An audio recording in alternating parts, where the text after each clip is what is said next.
This will be the second video of the Equity in the Distribution of Income mini-series, which is part of the Government Macroeconomic Objectives series. In this video, I'm going to talk about poverty, what it means, what are its causes and consequences.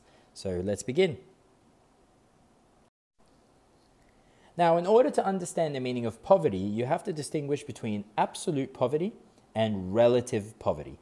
Absolute poverty is a situation where a person has no access to the basic necessities to sustain life.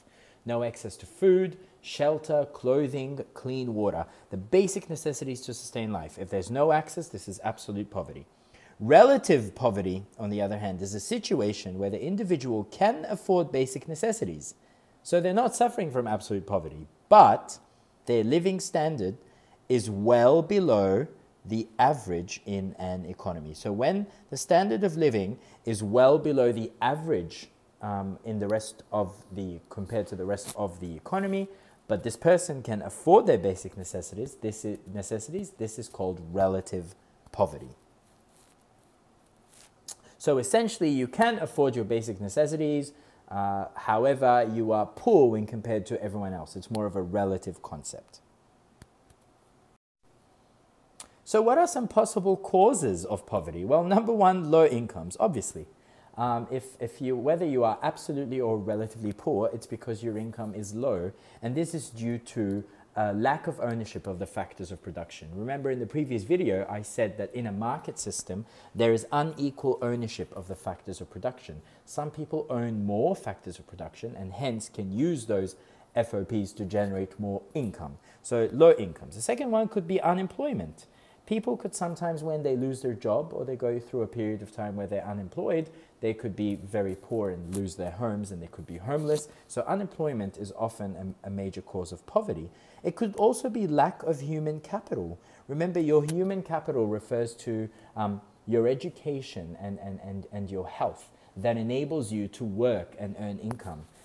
If a person is not as well educated, they don't have a high school diploma or they don't have a college degree, that kind of limits the amount of jobs that they can take on, and hence it makes it harder for them to earn a higher income.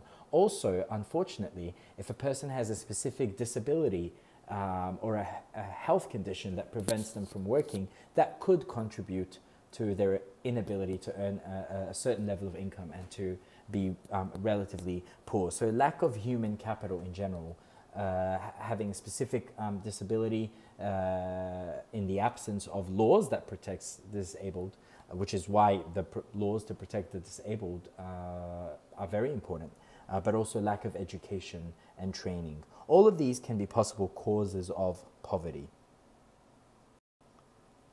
Now, what about the consequences of poverty? Well, number one, if a person's poor, they will suffer from low living standards. They won't be able to enjoy a high standard of living. They won't be able to consume as many goods and services as they need or as they want. It could lead to a lack of further access to healthcare and education. So even though lack of human capital could be a cause of poverty, it could lead to a lack of access to healthcare, and they could have health problems and not being able to treat them, as well as lack of access to education, and this makes matters worse. On a social level, it could lead to increased crime rates, conflict, political instability, possibly even wars and revolts.